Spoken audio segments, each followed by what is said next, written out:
this is Trey. Thank you for joining us for another Thursdays with Trey, which of course is the day that we have the chance to entertain your questions, which we very much look forward to. And with that, we will bring in Mary Langston. How are you? I'm doing great, Trey. How are you? I have no complaints. Thank you for asking. We had a good football weekend. How about the Gamecocks? Yeah, South Carolina won. That was great. Game was a little bit closer than I had hoped, but Shane Beamer, if he were on with us, he would say, we won by 3 touchdowns against a pretty good football team, and our offensive line didn't play that well. So the reason I think he would say that is because that's pretty much verbatim what he did say after the game. And yeah, he's right. Look, it was first game. Georgia looked amazing. Alabama looked amazing. Florida looked pretty good. You can be like a pretty good football team and still finish in the middle of the pack or lower than the middle of the pack in the SEC. So I'm just going to have to accept that. But college football is back. So all is right with the world.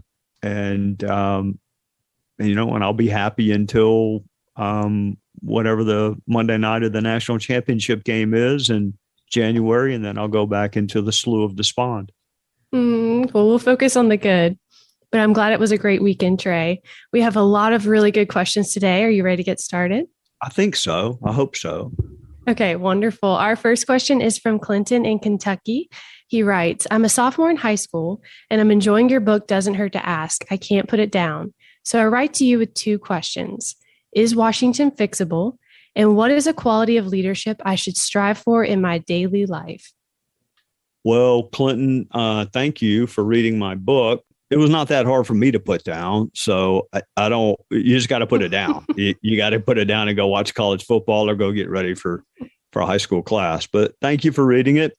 It depends on whether there is ever a consensus on what the role of government is. If you want to know, is Washington fixable? It depends on how we view the role of government to me. And I know that sounds like a dodge, but it's not. That's the seminal question to me. Your view of government and what you expect from it. If you don't expect that much, then is DC fixable? Yes.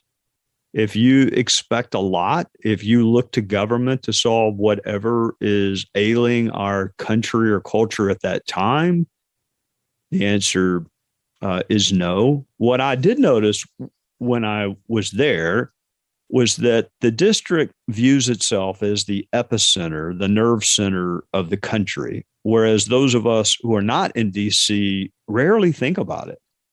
So there is a disconnect between political life and real life, which is why I'm actually happy when members of Congress get to come home or stay in their districts. The media, of course, tells us that members are on vacation when they're not in DC.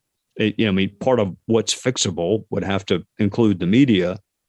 They're not on vacation. That's just simply not true. I understand that it is really, popular and probably a good applause line to say that. It just happens to not be true. Members of Congress actually work more in their districts than they do when they're in DC.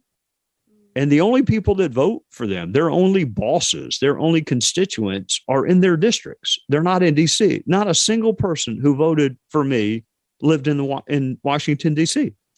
So is it fixable? I think politics reflects what's going on in other parts of our country and culture. So is Washington fixable? Are we fixable? That would probably be my follow-up question.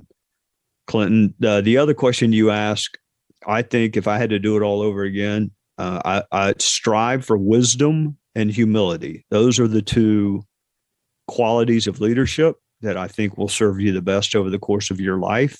Strive to learn as much as you can on all sides of an issue, and then have the humility to listen to other viewpoints.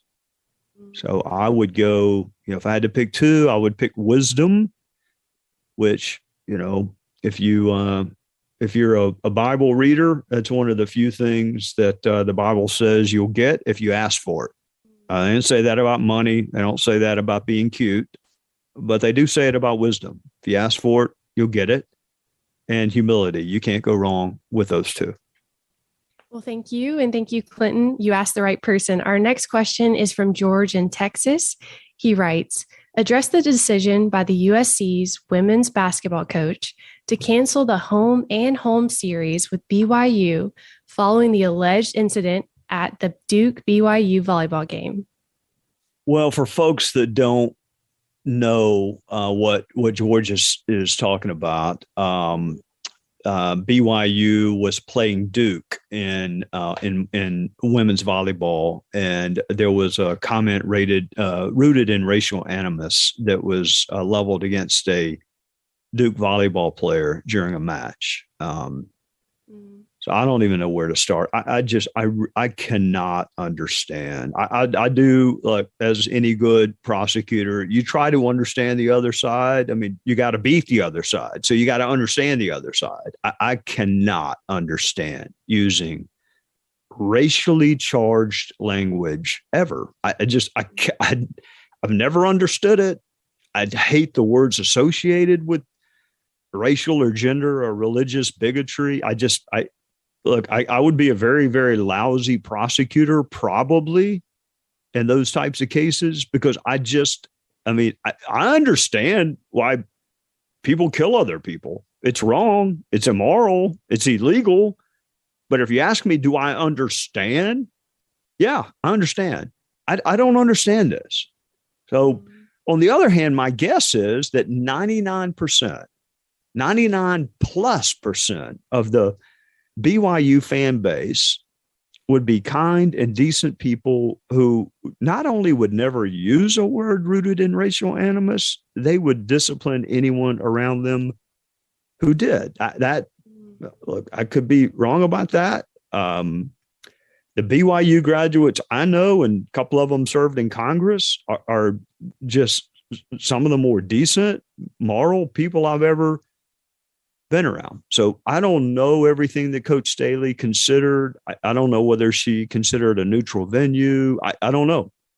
There have been, issues that Coach Staley has had to confront, and her players have had to confront in the past. I won't call any names, but there's some other schools in the Southeastern Conference where I think our women's basketball team has been subject to things that if I were their coach, I would not want them subject to. I would not allow them to be subject to it. So I don't know everything that Coach Staley knows. So I can't, definitively comment on it. I do hate that the folks in Utah will not get to see Aaliyah Boston or Zaya Cook or the other players in person. They're an awesome team, and they seem to be a team full of really good people on and off the court. I just continue to hate when the actions of a few people rooted in any kind of animus, in this instance, the assertion is racial animus. I just hate when the actions of a few people cost other people a chance to see some fantastic athletes, cost BYU players a chance to come to South Carolina, because that was a flip-in, and it was going to be a home and home. They were going to Salt Lake City. I think that's where BYU is, Provo or Salt Lake City, one or the other. And BYU was going to come here. And now all of that is gone because some idiot said something that is, I just, like I said, I don't want to beat a dead horse, although it doesn't hurt the horse. I do not understand. I've been known to help the referees a time or two back when I used to go to in-person sporting events. I thought they weren't able to see some things. I've been known to yell at referees.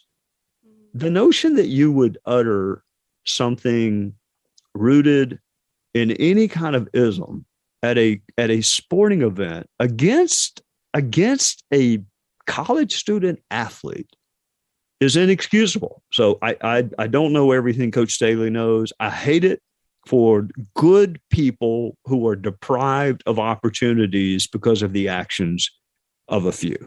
Hey, Sean Hannity here. Hey, click here to subscribe to Fox News YouTube page and catch our hottest interviews and most compelling analysis. You will not get it anywhere else.